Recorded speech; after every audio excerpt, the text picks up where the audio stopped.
Llegó el momento de poner el tema sobre la mesa. A ver, hoy en su conferencia mañanera, el presidente Andrés Manuel López Obrador mostró un documento oficial que envió a México el gobierno de los Estados Unidos, en donde habla sobre esta investigación en contra del gobernador de Tamaulipas, Francisco Javier García Cabeza de Vaca. 4 familiares, al menos directos, y empresas ahí que pueden estar involucradas. La pregunta que les pongo sobre la mesa es si las instituciones están actuando a modo del presidente o si el presidente está manipulando el actuar de las instituciones. Me despido y ahí les pongo la pregunta sobre la mesa.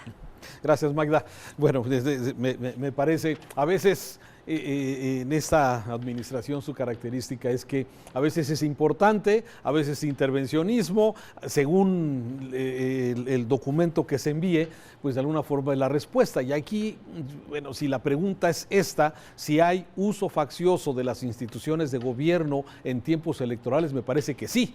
Y esto no significa que el gobernador de Tamaulipas sea responsable o no, eso no lo sabemos, Víctor, ¿sí? Hay evidencias donde se habla de defraudación fiscal y de varios temas relacionados con esto, pero a mí me parece que el presidente esté metiendo la mano permanentemente en el tema de las campañas, que en este caso en concreto del exgobernador, bueno, del gobernador todavía de Tamaulipas, Francisco Javier García Cabeza de Vaca, pues me parece de alguna forma que sí hay una constante de tratar de intervenir directamente en el tema, pues con carácter electoral, y esto pues lo demostró hoy mismo el presidente, al mostrar, por cierto, me parece que pues violando el principio de inocencia, Víctor, o sea, se muestra la lista de los familiares, sí, del documento donde Estados Unidos presume que puede haber algún tipo de ilegalidad.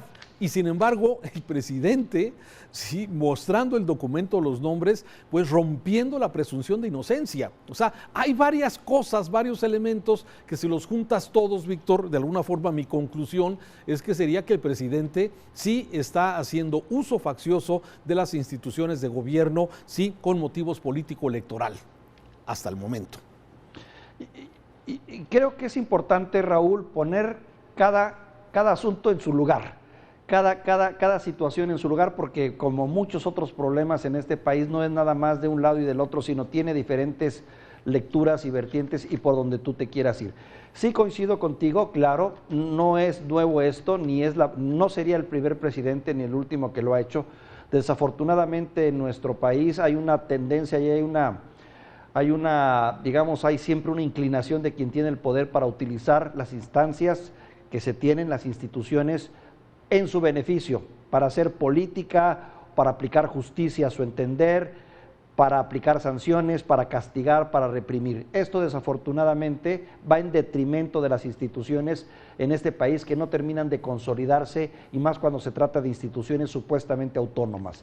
Eso es una historia, pero la otra historia tiene que ver con la figura de este personaje, de Francisco Javier García Cabeza de Vaca, que hay que recordar también, viene precedido de una estela de gobernadores impresentables como Manuel Cavazos, Tomás Yarrington, Eugenio Hernández y otros tantos, en donde, bueno, las evidencias ahí están, pero las evidencias están puestas no por medios afines a Andrés Manuel, hay que destacar también que han sido medios como es el Grupo Reforma, que ha puesto mucho el acento en este tema, o periodistas como Loret de Mola, que en fin, no puedes decir que son amigos de Andrés Manuel y simpatizantes de la causa y que le están haciendo el juego al presidente. Los señalamientos parecen, al menos periodísticamente, correctos. Este hombre tiene muchas riquezas ahí que son inexplicables. Y además, ¿dónde está su familia en este momento? Desde hace tiempo no se sabe de su familia. Esa es otra historia también, que tiene que ver con la corrupción. La otra, el estilo de gobernar. Es cierto, tenemos un presidente que sí tiene ciertos toques de autoritarismo y que no se está fijando en las formas, sino en los resultados finales. Y en este caso, inevitable pensar que tenga su dosis de proselitismo, su dosis de electorero. Sí, no, a ver, insisto, me parece que yo no puedo juzgar al gobernador si es culpable o inocente. Todo lo que las evidencias que de alguna forma tú has señalado, las que se han señalado, las que marca el mismo gobierno de los Estados Unidos, me parece que, bueno, hay que analizarlas, hay que estudiarlas y desde luego mostrar las evidencias de la defraudación fiscal y de asociación delictuosa y todo lo que de alguna forma se le ha señalado. Pero me parece, Víctor, que esto tiene una alta dosis de carácter electoral. Es evidente que ante lo que ha venido sucediendo en los últimos días, en las últimas semanas, con el desplome de las simpatías de Morena en muchos estados, también pues hoy los razonamientos de muchísimas personas en el sentido de analizar resultados en base con evidencias y no con los otros datos de que las cosas no van bien. Y el presidente de alguna forma está nervioso, lo hemos visto enojado, lo hemos visto en las mañaneras, no le gusta los embates sobre los adversarios, los medios de comunicación son constantes.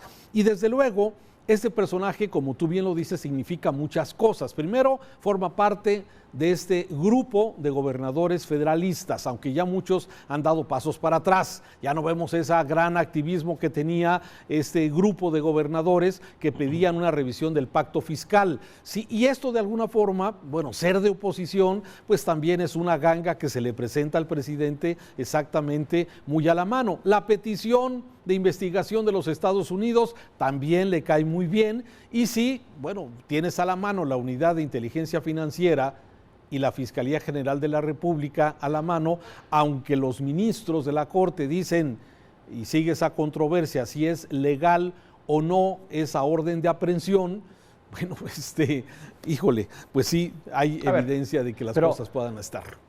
Pero Raúl, ya no hay ninguna controversia. Yo creo que aquí finalmente se impuso el derecho y se impuso la legalidad. Finalmente hay que recordar que estamos en una federación.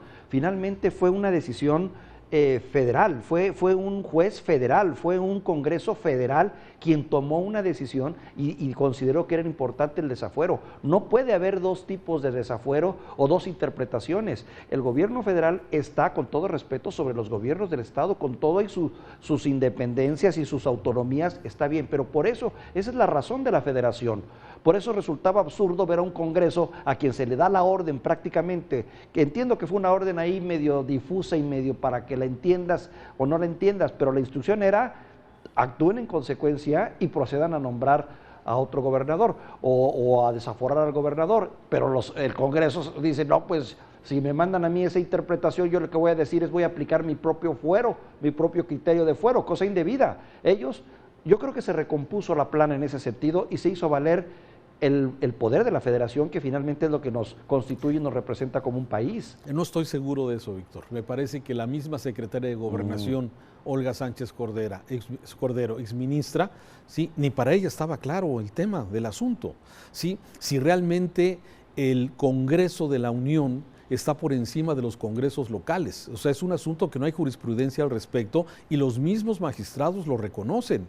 Por eso que hablan de estos términos un poco ambiguos, de que proceda lo que corresponda, sí, que quede claro exactamente esto. Y aquí el tema es que respecto a que los ministros de la Corte estaban en espera de una clarificación del tema, hay un juez del Estado de México que obsequia una orden de aprehensión en contra del personaje. O sea, a ver, me parece que todavía no está clara esta parte que tú de alguna forma pones sobre la mesa, sobre si los congresos estuvieran los dos congresos, el local y el Congreso Federal, de acuerdo en el desafuero del personaje, pues no habría duda. Aquí el tema es que el Congreso local, que si bien puede estar influido por el personaje en cuestión, sí, pues desde el Congreso Federal, pues también habría la misma duda si está de alguna forma sometido a una instrucción, a un señalamiento del mismo Ejecutivo. Entonces, me parece que en ese tema no está claro y sigo insistiendo que aún así el obsequio de la orden de aprehensión del juez del Estado de México, sí, que ahora el gobierno federal dice, vámonos con eso, vámonos y congelamos cuentas y lo buscamos y lo vamos a detener seguramente. Y eso es lo que seguramente va a ocurrir en las siguientes horas. Ya veremos, Víctor. Es cierto que no debemos adelantar vísperas, pero yo veo o preveo en breve un gobernador en fuga, pero bueno, él dice que se va a defender hasta el límite de sus fuerzas y creo que eso es lo correcto. Lo correcto en este momento, a mi juicio, Raúl, es que este gobernador debe de nombrar a un gobernador sustituto, que el hombre a quien le convenga y dejar el puesto como tal y enfrentar la justicia y decir aquí estoy para lo que se ofrezca. Finalmente él argumenta que es inocente, él argumenta que todos los elementos, que ha sido injusto este trato para él, no creo que tendría razones para tener que huir o esconderse, como ya está de hecho su familia. Vamos a ver. Pero mira, Raúl, la mula no era arisca. Y desafortunadamente tú y yo conocemos en nuestro trabajo profesional esa larga lista y cauda de gobernadores que hemos tenido en este país desde hace algunos años, en donde la mayoría se han servido con la cuchara grande, han sido inescrupulosos, han robado, han saqueado y por encima de todo han sido pésimos administradores. No te lo puedo discutir eso, aunque me parece que el tema, ese no es el tema a discutir. El tema a discutir es la legalidad de la acción de las instituciones de gobierno al servicio de temas, no de justicia, que debería de serlo, sino pareciera que hay de temas de carácter electoral. A ver, no es una defensa al gobernador, nunca podría meter las manos al fuego por un gobernador como el señor. ¿Por qué? Porque no tengo ninguna evidencia ni a favor ni en contra. Todas las evidencias que se han mostrado pareciera que tiene cola que le pisen, pero claro, el tema me parece fundamental esa visión es indefendible. El tema de ¿sabes cuál es el punto? La utilización de las instituciones en temas de carácter electoral. Eso me parece que es cuestionable. Es que ese es el problema fundamental que tenemos, Raúl. No tenemos confianza en nuestras instituciones. ¿Y por qué no tenemos confianza? Porque dime qué presidente en los últimos años no ha caído en la tentación de utilizar estas instituciones para su beneficio. Sí, Esa es una realidad, ese es el gran problema. Claro. Y luego cuando hay elecciones, pues hombre, en un país donde un año hay elecciones y en el otro también, pues todo termina siendo electorero y político. Tienes toda la razón. Víctor, seguirá el análisis y ver qué sigue sobre este tema del gobernador de Tamaulipas y otros muchos temas pendientes donde también se ve la mano del gobierno, de las instituciones también para mermar algunos candidatos. Ya lo vimos en Nuevo León, Aquí en Jalisco, Pablo Lemus, que es el candidato, digamos, que lleva las preferencias, que es de Movimiento Ciudadano, ¿sí? Ayer anuncia que teme una embestida del gobierno federal y de Morena a través de la Unidad de Inteligencia Financiera. O sea, bueno, a ver, nada más. Ahí están los temas. Víctor, muchas gracias. Gracias a ti, Raúl. Te mando un saludo.